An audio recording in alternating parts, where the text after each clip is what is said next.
más de 3 semanas de la elección nacional, el último domingo del mes de octubre, la izquierda, según las encuestas, ha mejorado su percepción dentro de los uruguayos y la intención del voto. Pero también han crecido los partidos tradicionales, el Partido Nacional y el Partido Colorado. Se discute y se analiza si habrá mayorías parlamentarias en caso de que el gobierno lo pueda retener la izquierda por 5 años más.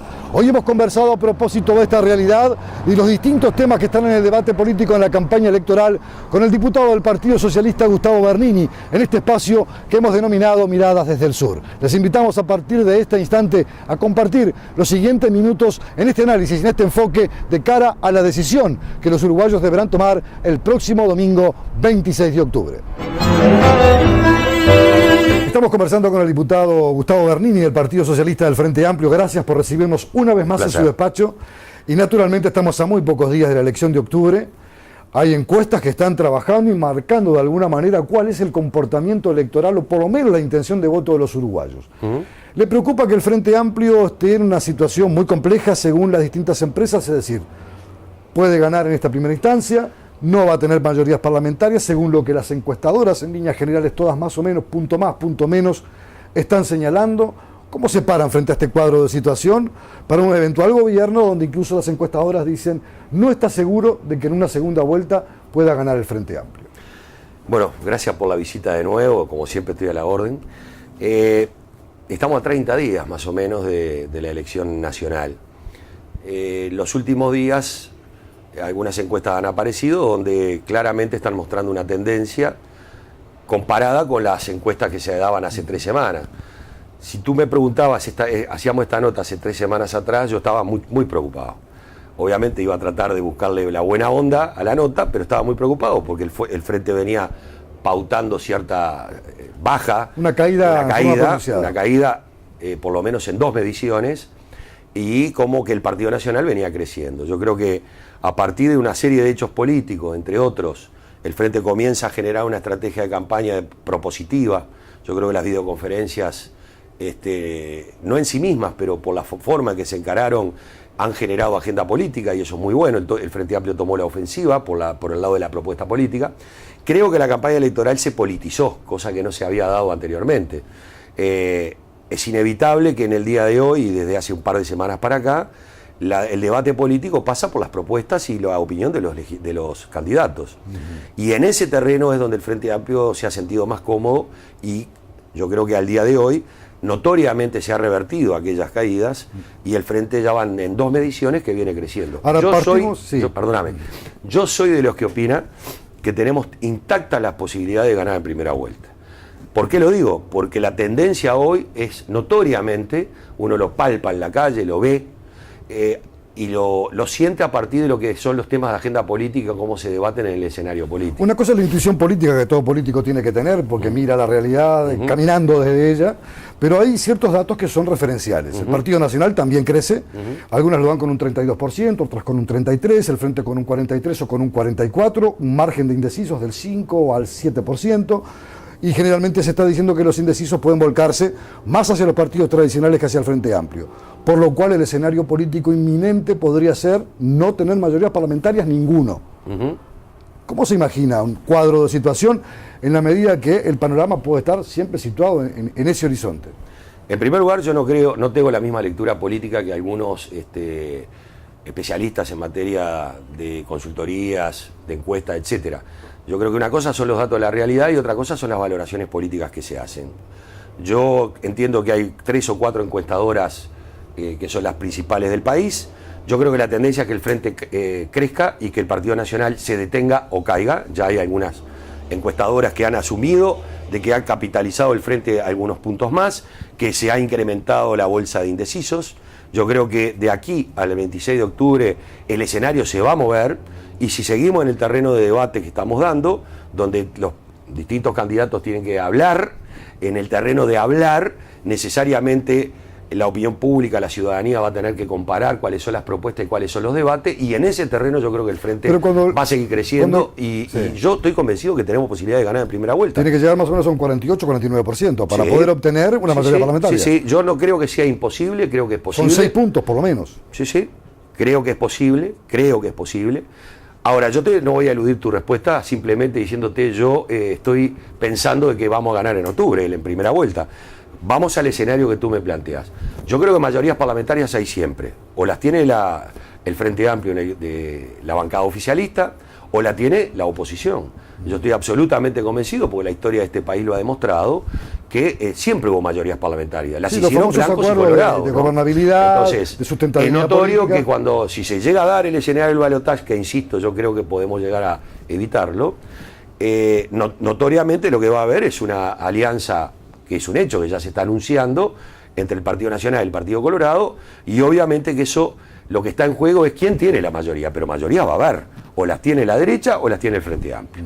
Por lo tanto, obviamente, yo conocí este país cuando la derecha gobernó, a partir de mayorías, a partir de las coaliciones de gobierno, y lo conozco ahora con un Frente Amplio con mayorías parlamentarias. El escenario que puede venir va a ser único e irrepetible. En la medida que el Frente Amplio sea gobierno, en esa hipótesis, que insisto, no estoy convencido que sea así, con una mayoría que no va a tener la bancada de gobierno. Obviamente que ahí se abre un escenario nuevo.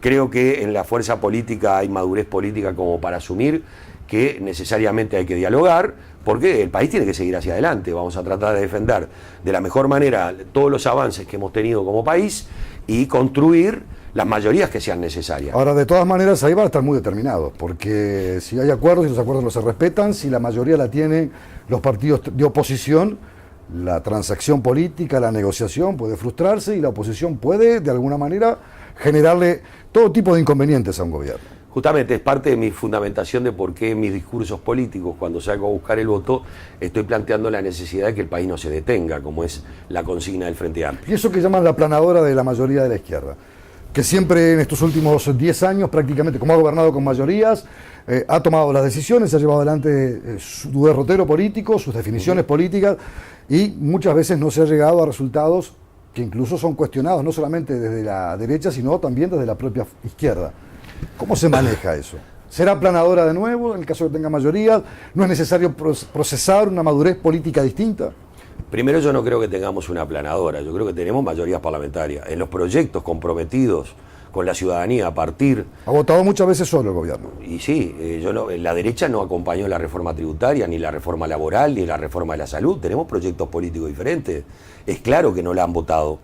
Sobre todo los grandes proyectos. Justamente parte del debate político hoy es que, por ejemplo, el candidato a la calle, cuando le preguntan si va a mantener las 8 horas el trabajador rural, dice Gregré, no dice Gregorio, porque objetivamente está en contra de ese tipo de política. Lo que pasa es que en su estrategia de marketing de todo bueno, bonito y barato, es bravo confrontar con lo que para la gente es una realidad que ya no se puede retroceder. Pero el caso es como el de Pluna, por ejemplo, un fracaso estrepitoso con un acuerdo. Bien, el fracaso de Pluna fue a partir de la voluntad política de tratar de resolver una realidad que venía muy complicada. Fracasamos en la medida que no logramos el objetivo de salvar la mayor cantidad del patrimonio, la fuente de trabajo y la conectividad del país.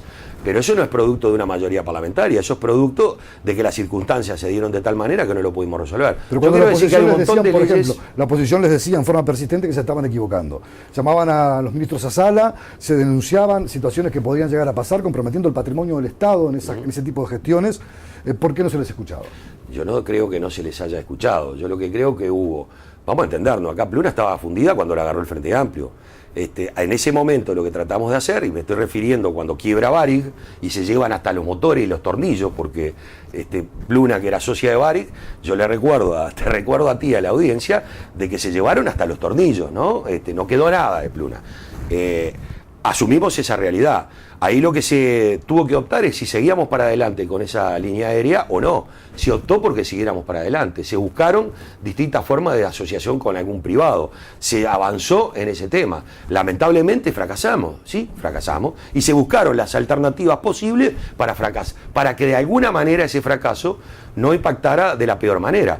Es lo que se trató de hacer. No negamos la realidad de que Pluna tenía dificultades serias en función de que venía mal barajado. Y cuando el gobierno acusa que el fracaso de la reforma educativa, de la transformación de la educación uruguaya, después de un acuerdo firmado, se debe a posiciones irreconciliables que el gobierno tenía con algunos asuntos y que no quiso cederle espacio a la oposición, ¿cómo lo mira? ¿Cómo lo evalúa? Porque eso forma también parte de una discusión política. Yo no creo que haya fracasado. Nosotros estamos en un proceso de levantar la educación. Esta educación, yo les recuerdo recuerdo de que yo cuando era dirigente de AEBU salía a hacer pegatina a fines de la década del 90 con la Asociación de Magisterio, de Maestros, con un afiche que decía lo que gana un maestro en Uruguay es lo mismo que ganaba en Haití, un maestro en Haití, con todo lo que quiero a la República Hermana de Haití, pero esa era la realidad de nuestro país, 40 años sin inversión en infraestructura. Lo primero que tuvimos que hacer fue invertir, eso no lo discute nadie. Pero los resultados de la política educativa. Los resultados en materia educativa no se dan de un día para otro, sobre todo cuando había un sector de la sociedad que estaba excluido, que no pasaba ni por la puerta de los centros educativos porque no había un modelo de integración para ellos, y ahora los tenemos adentro del sistema educativo, obviamente que tenemos dificultades. Hay mucha deserción también. No ponemos plata a un lado y nos salen niños lindos, bien prolijos y sabiendo del otro. Esto es un proceso que lleva tiempo, y yo no entiendo, porque la oposición tiene delegados en la ANEP, por ejemplo, ¿no? O sea, se le dio participación. ¿Usted cree que en este gobierno? Por tanto, en el fondo del debate es el cuestionarle la representación sindical a los docentes? Yo creo que hay un problema de concepción. Ellos nunca estuvieron de acuerdo. Ahora cuestionan el cogobierno, lo que significó la lucha por una universidad de la República ya cuando yo nací en el año 58, que mi viejo participó y no había ido a la universidad, pero era lo que sentía el pueblo, de que tuviera autonomía y cogobierno. Hoy se está discutiendo y se está cuestionando. Tenemos cabezas diferentes, son proyectos políticos diferentes. Yo sigo creyendo en la representación de los trabajadores, obviamente. Diputado Bernini, para después de la pausa vamos a comenzar a analizar otros asuntos que hacen a la gestión del modelo de gobierno que ha llevado adelante la izquierda, que es un tema muy importante y en el que también hay algunos actores de la izquierda que dicen que sí, que se reconocen algunos fracasos en ese modelo de gestión. Pero con mucho gusto, la seguimos. Solo a través del correo uruguayo podés mandar un bozal para Yacaré. ¿Un bozal para Yacaré? No, un bozal para Yacaré Artigas. Ah. El correo uruguayo llega hasta donde quieras. La ley en tu lenguaje. Es importante que sepas que por ley se promueve la alimentación saludable de todos los niños y adolescentes, de escuelas y liceos, públicos y privados. Mediante la educación temprana y la disponibilidad en los centros de enseñanza de alimentos saludables, se fomenta la incorporación de hábitos de alimentación sanos para una mejor calidad de vida. Conoce más en impo.com.uy/alimentación saludable. Importa que lo sepas. IMPO, Centro de Información Oficial.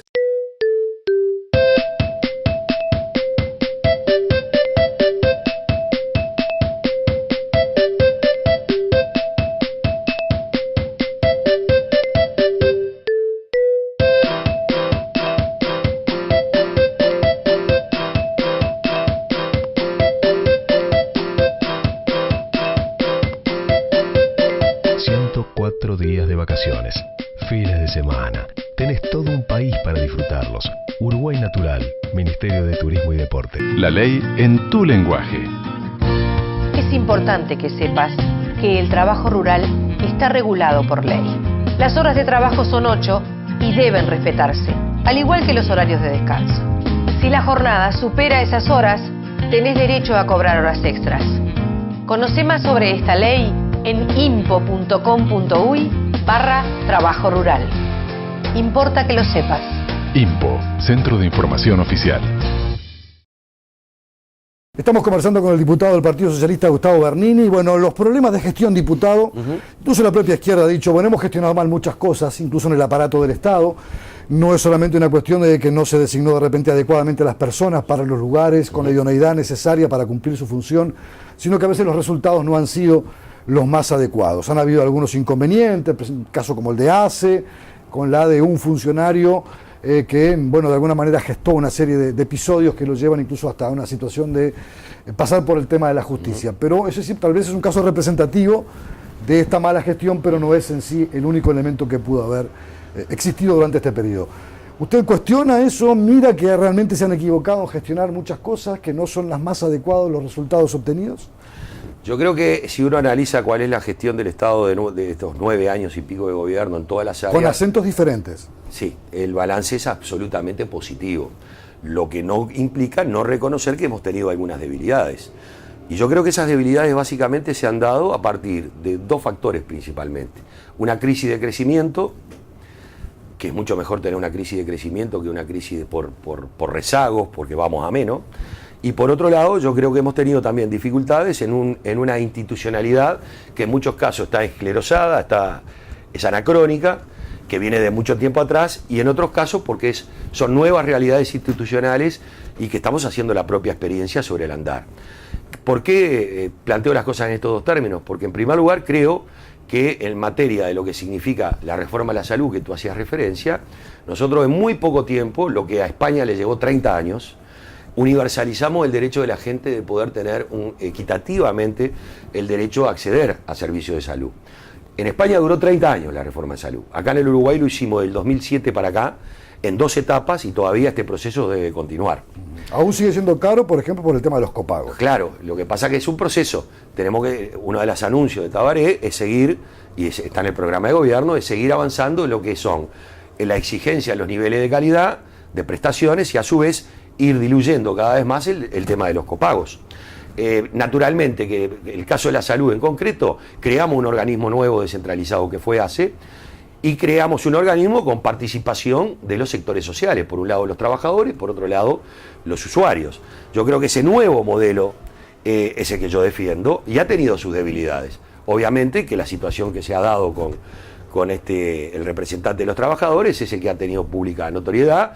En este caso el gobierno lo que hace es delegar en la representación social la designación del mismo. Hay que repensar para adelante si no tenemos que hacer una elección directa por parte de los trabajadores, por ejemplo, para su delegado.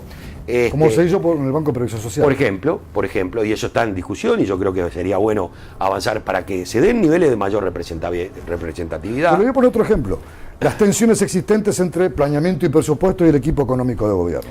Yo creo que hubo acentos diferentes y hubo tensiones muy visibles que de alguna manera, si bien no complicaron el panorama, llegaron a gestar que 2 orquestas tocaran partituras distintas bajo una misma realidad.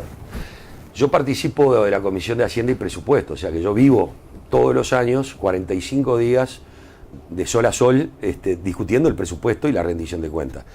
En un momento dado se manejaba públicamente estas tensiones. Yo creo que todo gobierno tiene tensiones.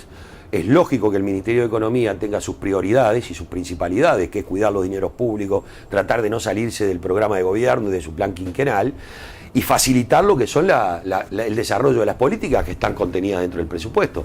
Y es obvio que las tensiones se dan con otros organismos del Estado que lo que quieren es avanzar más fuertemente en las políticas que están desarrollando. Esas tensiones son inevitables, pasan en el Uruguay o en cualquier país del mundo, y naturalmente el Ministerio de Economía siempre es el malo de la película, porque es el que trata de dar el marco de contención. Pero esto no pasó en la primera administración de Tabaré Vázquez, pasa en el gobierno de Mujica. Yo te recuerdo de que yo estaba allá enfrente votando el tema, una rendición de cuentas, y se acuerdan de los famosos 30 millones que se querían dar por parte de la bancada para la educación, y que el equipo económico de entonces estaba con cierta reticencia. Bueno, los titulares eran crisis política, eso fue durante el gobierno de Tabaré. Pero no había dos representantes, ¿no? Sin embargo, se resolvió adecuadamente. Si hay algo que el Frente ha demostrado, independientemente de las tensiones que no las podemos negar y las contradicciones que no son antagónicas, que son lógicas, es que hemos tenido una unidad de acción que es lo que ha permitido, sobre todo en los cambios estructurales, resolverlos con mucha discusión, con mucho debate. Yo participo de una bancada, te pongo un ejemplo, yo presidía la Comisión de Hacienda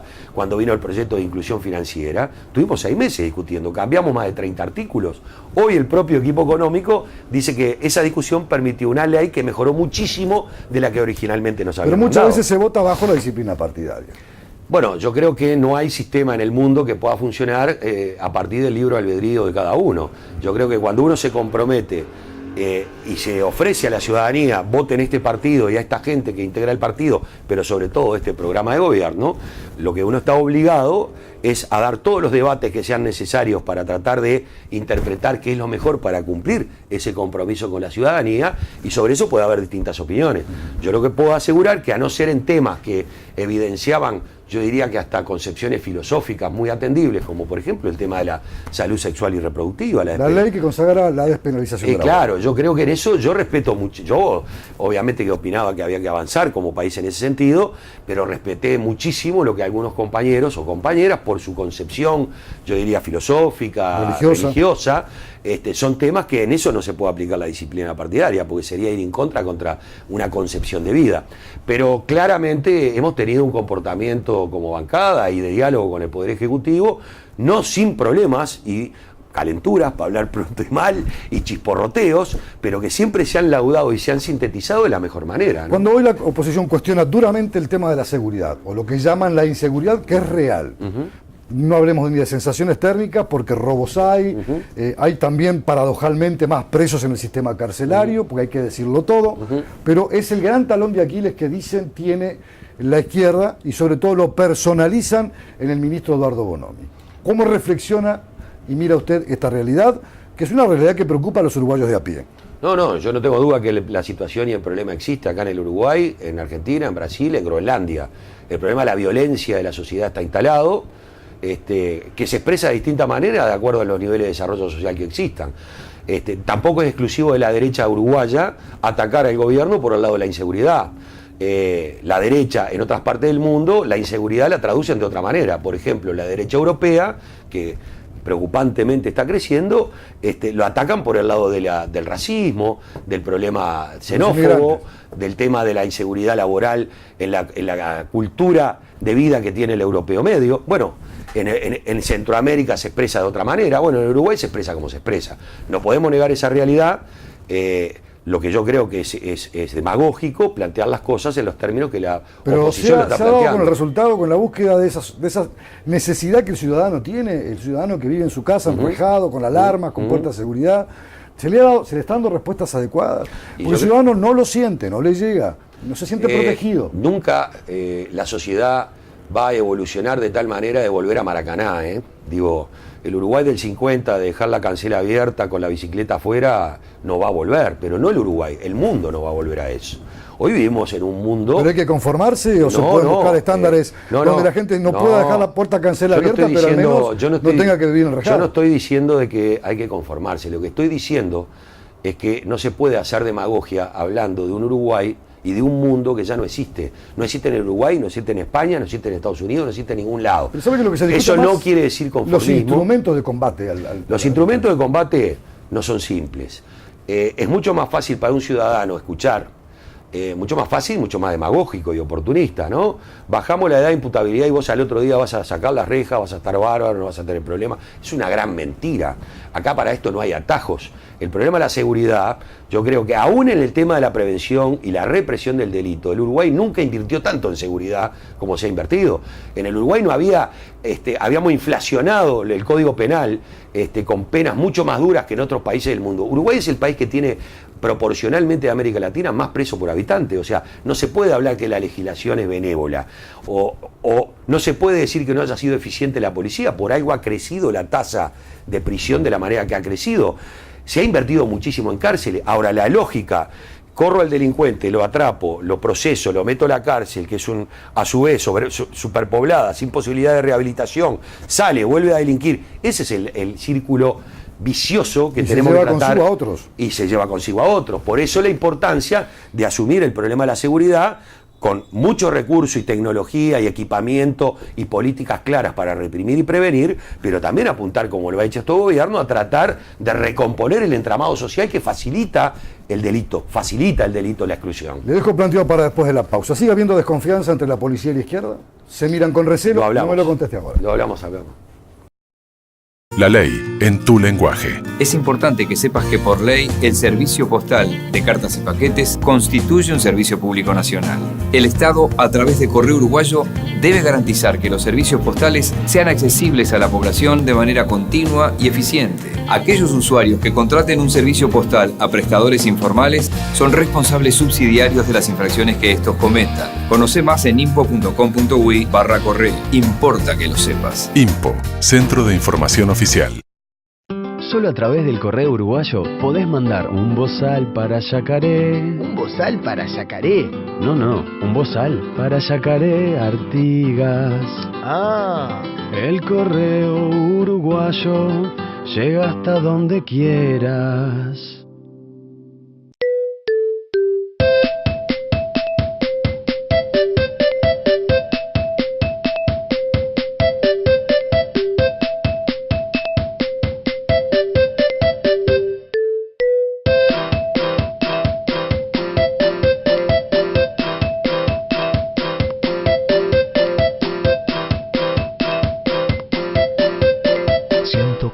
Días de vacaciones, fines de semana. Tenés todo un país para disfrutarlos. Uruguay Natural, Ministerio de Turismo y Deporte. La ley en tu lenguaje. Es importante que sepas que el trabajo rural está regulado por ley. Las horas de trabajo son 8 y deben respetarse, al igual que los horarios de descanso. Si la jornada supera esas horas, tenés derecho a cobrar horas extras. Conoce más sobre esta ley en impo.com.uy/trabajo rural. Importa que lo sepas. IMPO, Centro de Información Oficial. Amigos, estamos conversando en este último bloque con el diputado del Partido Socialista, Gustavo Bernini, a 30 días de la elección nacional. Le dejaba planteado antes de la pausa sobre las desconfianzas entre los uniformados, yo hablé de la policía, podría poner también a los militares, y la izquierda. Fueron muchas veces a lo largo de las últimas décadas como bandos antagónicos. Unos por su lucha y sus reivindicaciones y los otros por ser los aparatos del Estado para evitar que hubiese desbordes, y los enfrentamientos estuvieron a la orden del día y los recelos también. Usted me dice, se invirtió mucho, se mejoró la calidad de vida de los policías, se mejoran las tecnologías, se les mejora el salario, pero ¿está esa desconfianza latente todavía? Uno tiene la sensación desde afuera que puede ser. Bueno, este país pasó por una dictadura. En la dictadura, obviamente que los dos sectores más vinculados a ella y más teñidos por la concepción autoritaria, antidemocrática, fueron el Ministerio de Defensa y el Ministerio del Interior, que en la época de la dictadura fue militarizado, ¿no? Y que obviamente fue teñido lo azul de verde, para que quede claro, Y ¿no? las polémicas internas entre lo verde y lo azul. Exacto, y hubo recelo, Yo creo que la salida democrática del país se comenzó, obviamente, a avanzar en una recomposición del entramado. Naturalmente que el tema de los derechos humanos en aquellos militares que tuvieron participación en la represión y en la violación de los derechos humanos, eso es irreconciliable. La izquierda ha dado señales claras de que si bien quiere continuar por el camino de la verdad y la justicia y que en definitiva se pueda llegar a la verdad y a avanzar en aplicar la justicia a aquellos que violaron los derechos humanos, ha dado señales claras también a aquellos militares honestos de que la democracia les da participación dentro de lo que es el respeto de las instituciones. Y yo creo que estamos recomponiendo ese entramado que en España, cuando desde Franco para acá todavía también hay algunos rezagos. En Uruguay no es una excepción, en la Argentina tampoco, en Chile tampoco. De todas maneras, la policía. Yo creo que con la policía se está dando, como la policía en otros sectores de la población, el nivel de democratización y de acceso a los derechos que antes no tenían por parte de algunos ciudadanos es enorme. Yo comparo lo que es la capacidad de sindicalizarse de la policía como la tiene hoy, y no la represión que tuvieron en el 90 y pico cuando Radio Patrulla reivindicó salario y fueron reprimidos duramente. Lo comparo con lo que puede ser otro tipo de leyes que permitieron a todos los sectores sociales sentirse libres. Yo creo que esa nueva realidad de la policía ha significado oxígeno, ha significado participación del policía, sentirse trabajador, reivindicar sus derechos, pero también opinar sobre algunas cosas sin romper la cadena de mando. Lo que es muy difícil de lograr, pero que yo creo que estamos avanzando y mucho, son algunos bolsones que culturalmente todavía no se han dado cuenta de que el mundo cambia, que la democracia es importante, que los derechos hay que asumirlos y que en definitiva siguen pensando con cabezas de otros tiempos para el país y no en los tiempos que vivimos.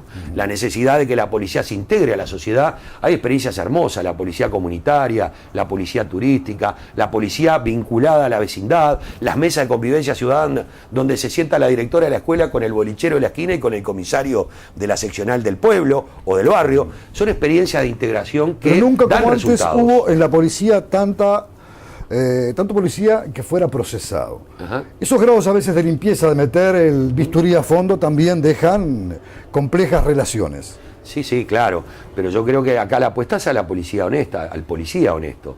Yo creo que había un bolsón importantísimo, la mayoría, en otras épocas, que justamente cuando veía que había un gusano en la manzana y veían que ese gusano todo el mundo sabía que estaba y nadie lo sacaba, obviamente qué cultura se puede generar de la gente honesta, qué respuesta se le está dando al policía honesto o se le daba.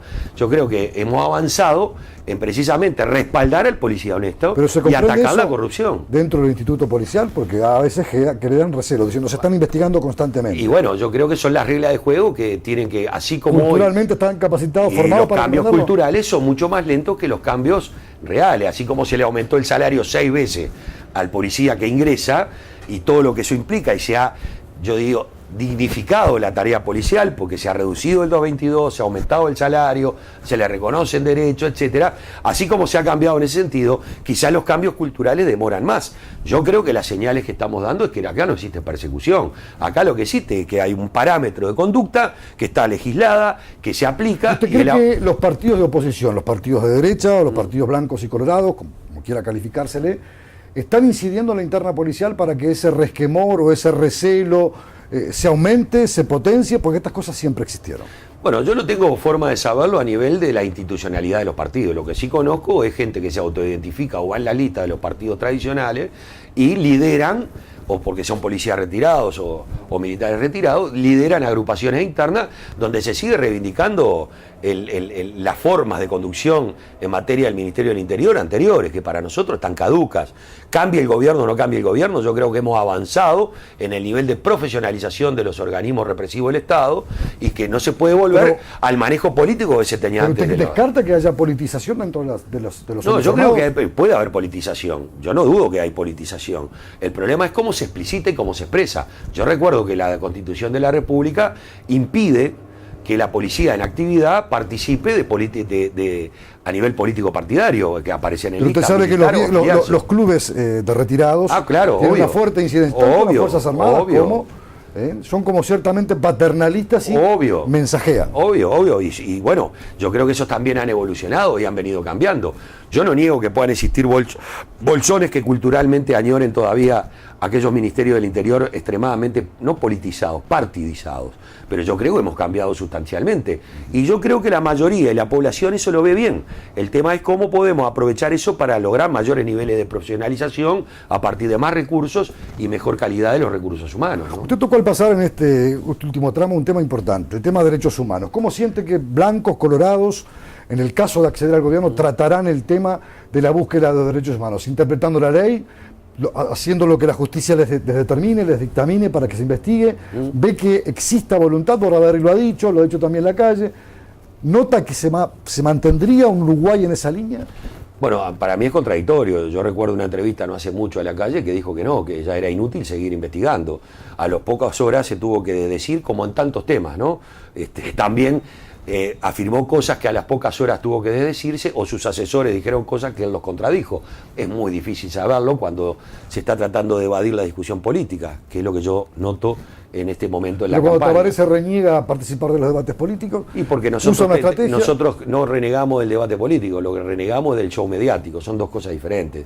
Cuando estuvo Tabaré en la Asociación Rural exponiendo, creo que vimos un estadista al lado de candidatos que aspiran, pero vimos un estadista, vimos un presidente de la República que sin un solo papel dominó en imagen y en contenidos ese evento claramente. Yo he salido a tratar de debatir con mucha gente de la oposición y no han querido.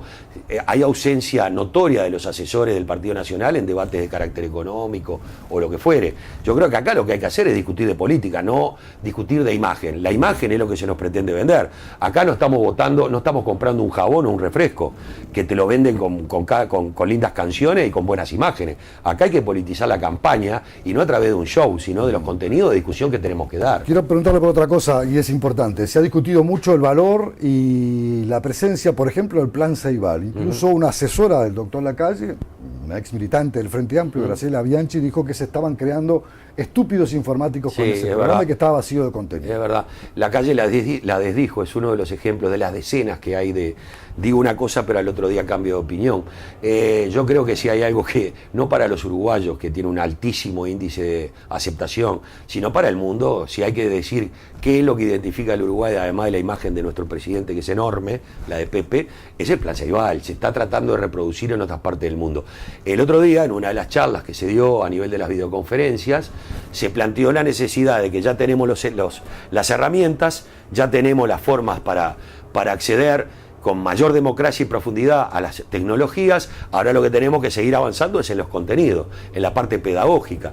Una de las charlas que fue sobre educación, se habló de la propuesta de cómo optimizar las herramientas que ya contamos, porque ya logramos que cada niño tenga su máquina, sino que a su vez podamos potenciarla para que pueda servir en su formación educativa.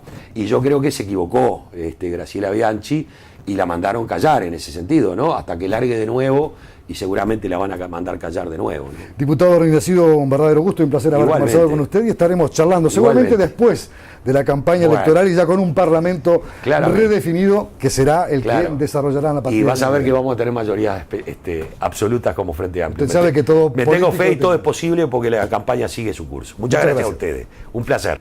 Y hasta aquí, amigos, este reportaje con el diputado del Partido Socialista, Gustavo Bernini. Estaremos encontrándonos en 7 días más con un nuevo entrevistado de cara a esta elección nacional de octubre del 2014.